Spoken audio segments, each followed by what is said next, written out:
अस्सलाम वालेकुम। आप देख रहे हैं मेरा YouTube channel daily report and technical. आज का मेरा टॉपिक है केस हार्डनिंग।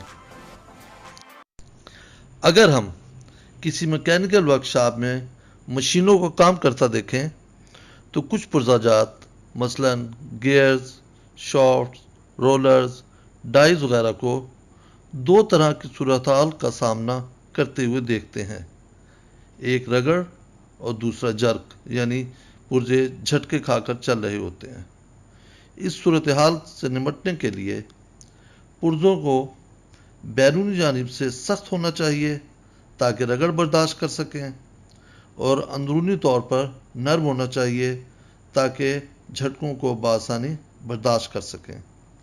ये दोनों खसूसियात एक दूसरे के मुखालिफ होती हैं और प्लेन कार्बन स्टील या एलॉय स्टील में ये खसूसियात इकट्ठे नहीं पाई जाती। पुर्जाजात में ये दोनों खसूसियात हासिल करने के लिए हम जो अमल करते हैं उसको केस हार्डनिंग कहते हैं। इस प्रोसेस को सरफेस हार्डनिंग, डिफ्यूजन हार्डनिंग या केमिकल हीट ट्रीटमेंट भी कहते हैं। इस अमल को कैसे करते हैं, इससे पहले मैं केस हार्डनिंग की तारीफ बताना चाहूँगा।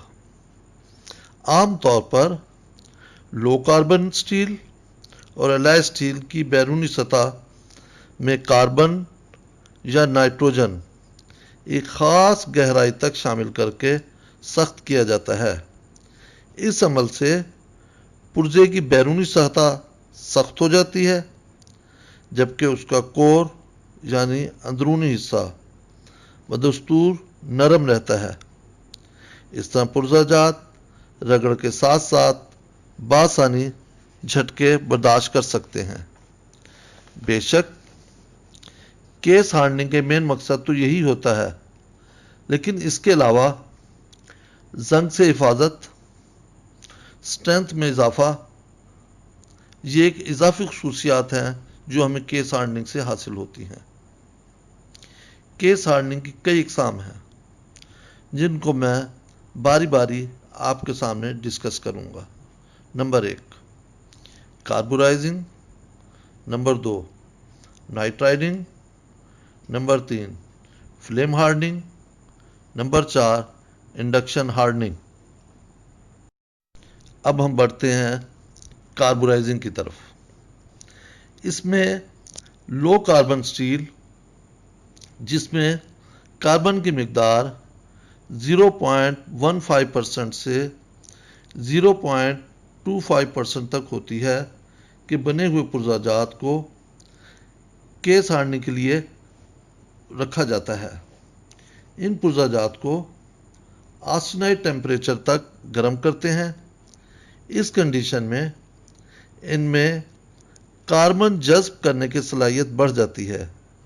इन पुर्जाजात को 2 से 8 घंटे तक कार्बन ज़दा माहौल में रखा जाता है और कार्बन पुर्जे की बैरूनी सतह में डिफ्यूज यानी जज्ब हो जाती है।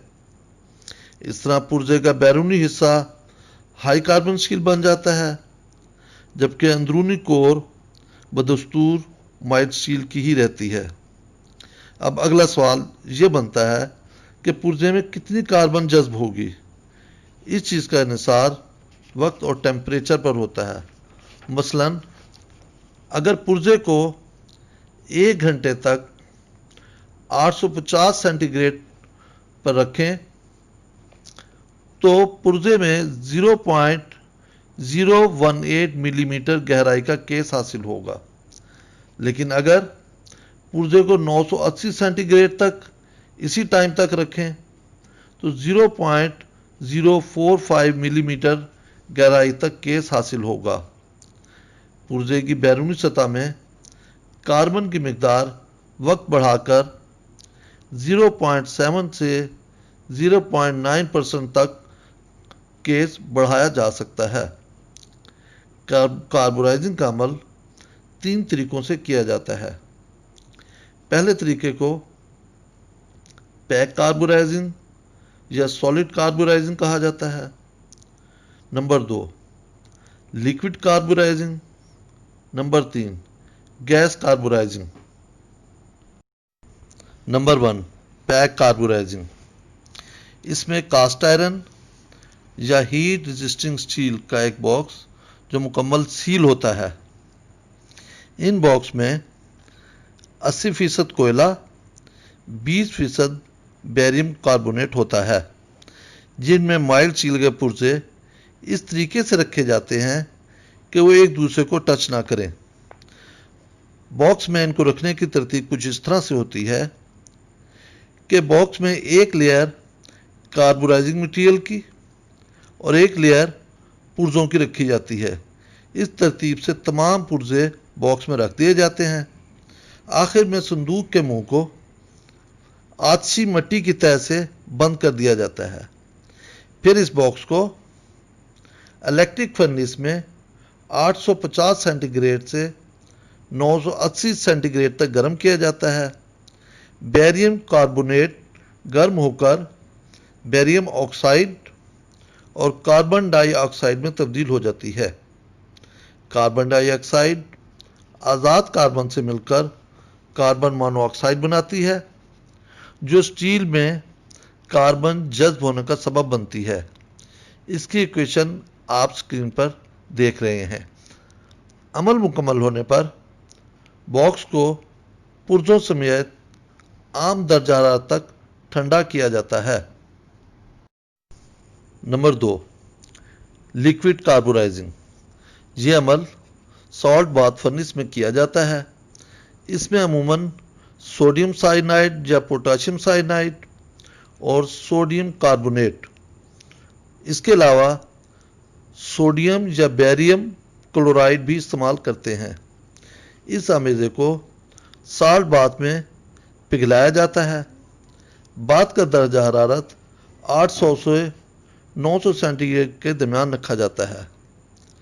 फिर पुर्जों को तारों से बनी हुई टोकरी में रखकर बाथ में लटका दिया जाता है। इस केस का फ़ायदा ये होता है कि पुर्जे माया में डूबे होने की वजह से ऑक्सीडेशन से महफूज रहते हैं। केस की गहराई के लिहाज से 5 से 60 मिनट तक पुर्जों को बाथ में डुबोकर रखा जाता है। फिर इस टोकरी को बाथ से निकालकर करीब पड़े हुए पानी के टब में क्विंचिंग की गर्ज से डुबो दिया जाता है। इस अमल से 0.1 से 0.5 मिलीमीटर गहराई का केस हासिल किया जा सकता है। इस प्रोसेस की इक्वेशन आप स्क्रीन पर देख सकते हैं। Number 3 gas carburizing. इस तरीके में स्टील पर कार्बन का केस पैदा करने के लिए कार्बन खेज गैसों का इस्तेमाल किया जाता है। अमूमन इस मकसद के लिए मेथीन CH4, एथीन C3H6 और प्रोपीन C3H8 गैसों का इस्तेमाल करते हैं। इनमें कैरियर गैसों की आमेजिश भी की जाती है। कैरियर गैसों के तौर पर नाइट्रोजन, हाइड्रोजन और कार्बन मोनोऑक्साइड का इस्तेमाल किया जाता है। कैरियर गैसों का फ़ायदा ये होता है कि ये कार्बन वाली गैसों को अपने अंदर मिक्स करके भट्टी के चारों तरफ पहुंच जाती हैं और कार्बन पुर्जों की सतह में जज्ब हो जाती है। जब भट्टी में यह अमल हो रहा होता है, इसका टेम्परेचर तकरीबन 900 सेंटीग्रेड तक रखा जाता है और पुर्जे इस टेम्परेचर पर 3 से 4 घंटे तक रखे जाते हैं। इसकी इक्वेशन आप स्क्रीन पर देख सकते हैं। अब हम केस हार्डनिंग के दूसरे तरीके की तरफ बढ़ते हैं, जिसको नाइट्राइडिंग कहा जाता है। अगर स्टील पर नाइट्रोजन का केस दें तो ये नाइट्राइडिंग कहलाता है। इस मकसद के लिए स्टील के बने पुर्जों को अमोनिया गैस के माहौल में 50 से 100 घंटे तक रखा जाता है, जिससे 0.8 मिलीमीटर तक का केस हासिल हो जाता है। ये प्रोसेस कम दर्जा हरारत पर भी आसानी से हो जाता है। भट्टी का दर्जा हरारत 510 से 540 सेंटीग्रेड तक रखा जाता है। ये टेम्परेचर हासिल कर लेने के बाद अमोनिया गैस छोड़ी जाती है। नाइट्रोजन के केस के लिए मुरक्कब स्टील ज़्यादा मौजूद होता है। स्टील के भरतौ अनासिर एल्युमिनियम, क्रोमियम का नाइट्रोजन से ज़्यादा मिलान होता है। चुनाचे नाइट्रोजन लोहे और इन भरतौ अनासिर के साथ मिलाप करके सख्त नाइट्राइड बनाती है। इस अमल में कुंचिंग नहीं की जाती, इसलिए पुर्जों में किसी किस्म का क्रैक या बिगाड़ आने का कोई इम्कान नहीं होता। अमोनिया के तहलील होने की सूरत में जो इक्वेशन बनेगी वो आप स्क्रीन पर देख सकते हैं। केस हार्डनिंग की तीसरी किस्म फ्लेम हार्डनिंग। बाज़ औक़ात हमें ऐसी सूरत हाल का भी सामना करना पड़ता है जब पुर्जे की लंबाई ज़्यादा होती है, मसलन शाफ्ट, रॉड, लंबे सरिये। शाफ्टों के मखसूस हिस्सों में बेरिंग फिट करना होते हैं। सिर्फ इस हिस्से को सख्त करने की ज़रूरत होती है, जबकि शाफ्ट का बाकी हिस्सा को सख्त करने की ज़रूरत नहीं होती। इन पुर्जों की लंबाई ज़्यादा होने की वजह से इनको फर्नेस में गर्म करना मुमकिन नहीं होता। इस मकसद के लिए ऐसे रॉड वेल्डिंग टॉर्च से AC3 टेम्परेचर से ऊपर तक गर्म करते हैं। गर्म करने के दौरान पुर्जे को मुसलसल घुमाते रहना चाहिए ताकि तमाम साइड बराबर गर्म हो जाएं। इस हीटिंग टॉर्च के साथ वाटर जेट भी लगा होता है, जिससे पुर्जे को ठंडा कर लिया जाता है। फ्लेम हार्डनिंग के लिए ज़रूरी है इस स्टील में कार्बन की मिकदार 0.4% या इससे ज़ायद हो, क्योंकि कार्बन की इस मिकदार पर ऑस्टेनाइट टेम्परेचर से फौरी ठंडा करने पर मार्टनसाइट बनता है। अब हम बढ़ते हैं आखिरी किस्म इंडक्शन हार्डनिंग की तरफ। केस हार्डनिंग का यह अमल 0.4% से 0.6% कार्बन वाले प्लेन कार्बन स्टील या भर स्टील के लिए ज़्यादा मुनासिब होता है। इसका तरीक़ेकार ये होता है कि पुर्जे को इलेक्ट्रोमैग्नेटिक ब्लॉक्स के दरमियान रखा जाता है। इन ब्लॉक्स में हाई फ्रीक्वेंसी करंट गुजारी जाती है, जिससे पुर्जे की बैरूनी सतह चंद सेकंड में अपर क्रिटिकल टेम्परेचर तक गर्म हो जाती है। फिर पुर्जे को पानी या तेल में क्विंच करके मार्टनसाइट स्ट्रक्चर हासिल कर लिया जाता है।